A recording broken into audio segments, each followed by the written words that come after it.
Bonjour, actuellement nous sommes au Togo, comme vous le constatez. Ce n'est pas pour les vacances, c'est pour le travail. Et nous allons actuellement sur un champ à l'hélicoptère pour un client qui veut faire exactement ce que nous faisons au niveau de la S2A, investir en élevage et en agriculture. Donc nous allons voir le terrain pour voir dans quelle mesure il peut conseiller ce client à faire de même que nous. Je vous invite tous à investir massivement dans l'agriculture. Et ça me fait plaisir de voir des gens qui écoutent ce que nous disons et qui veulent faire ce que nous faisons parce que nous avons besoin des gens comme ça, nous avons besoin d'investir massivement dans l'agriculture, surtout les gens de la diaspora. Il n'y a plus de raison de dire qu'on ne peut pas le faire parce que nos frères qui sont au Togo ne sont pas sérieux, nos frères qui sont en Afrique ne sont pas sérieux. Certes, il y a des gens comme ça, mais il y a aussi des gens qui peuvent faire du bon travail. On doit compter sur eux pour pouvoir faire ce travail. Je suis vraiment content de pouvoir venir et travailler pour des gens qui sont dans la diaspora comme moi.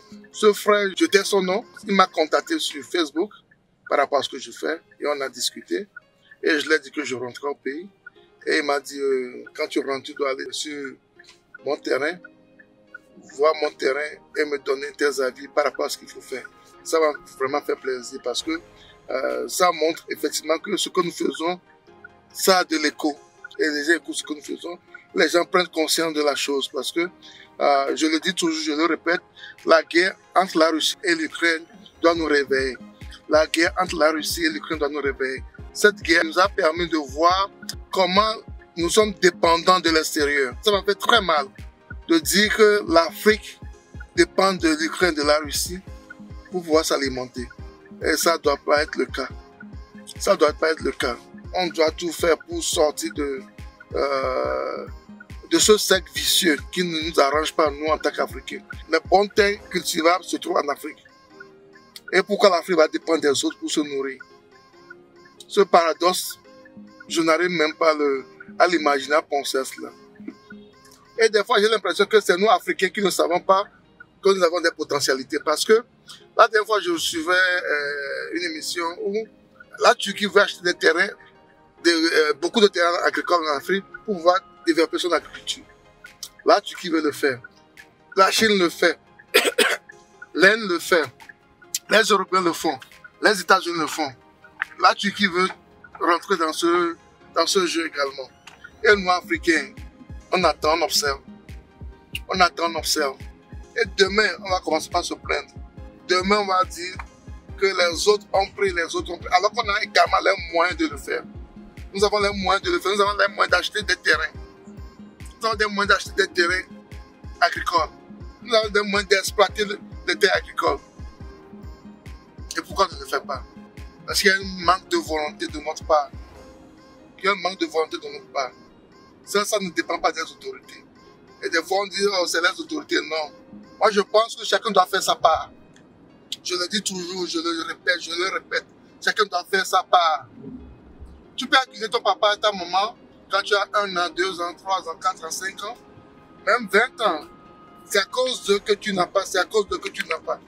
À 30 ans, 35 ans, 40 ans, quand ton enfant va te demander, tu diras à ton enfant, c'est à cause de papa que je n'ai pas réussi. Non, tu n'as pas réussi parce que tu n'as pas voulu réussir. Il faut qu'on arrête de blâmer les autres pour nos échecs et travailler pour pouvoir sortir de notre situation. Je l'ai toujours dit. Depuis que je suis arrivé, j'ai vu des jeunes qui font de très bonnes choses, des choses très merveilleuses à encourager. Et je les encourage également. Et je suis content de pouvoir venir ici et représenter des gens, travailler pour des gens dans le domaine agricole. Parce que j'ai foi à ce domaine. Je crois fermement à ce domaine. Je crois fermement qu'on peut détruire, on peut éradier la famine dans nos pays. C'est un fléau. Moi, je pense que la famine, c'est un fléau. On peut l'éradiquer. C'est très important de penser sincèrement cela. Et j'encourage beaucoup nos frères de la diaspora. J'encourage beaucoup nos frères de la diaspora de venir massivement investir en Afrique. De venir massivement investir en Afrique. Il y a tellement d'opportunités. Et nous avons la chance, nous qui vivons dans la diaspora, d'avoir accès facilement aux prêts. D'avoir facilement accès à l'argent. Tu rentres dans une banque aux États-Unis, moi je vis aux États-Unis, dans 5-10 minutes, quand tu as un bon crédit, quand tu paies bien tes factures, quand tu as un bon travail, quand tu es stable, dans moins de 10 minutes, on peut te faire un prêt jusqu'à 25 000. Ça dépend de ton revenu. On peut te faire un prêt. J'étais parti à la banque la dernière fois. Dans moins de 5 000, on me propose un prêt de 25 000. Mais bon, j'avais pas besoin de ça à ce moment, j'ai dit non. Ce sont des opportunités que nous avons aux États-Unis, en Europe, wherever. On peut prendre cela, faire de bons projets pour nos continents. Je sais que c'est très difficile des fois d'avoir assez au financement en Afrique. Mais nous qui vivons dans la diaspora, nous avons cet avantage. On doit mettre ça en profit pour développer notre continent. Parce que je le dis toujours, personne ne viendra le faire pour nous. Personne ne viendra le faire pour nous. C'est notre devoir, c'est à nous de le faire. C'est à nous de le faire. Et je suis content, comme je l'ai dit.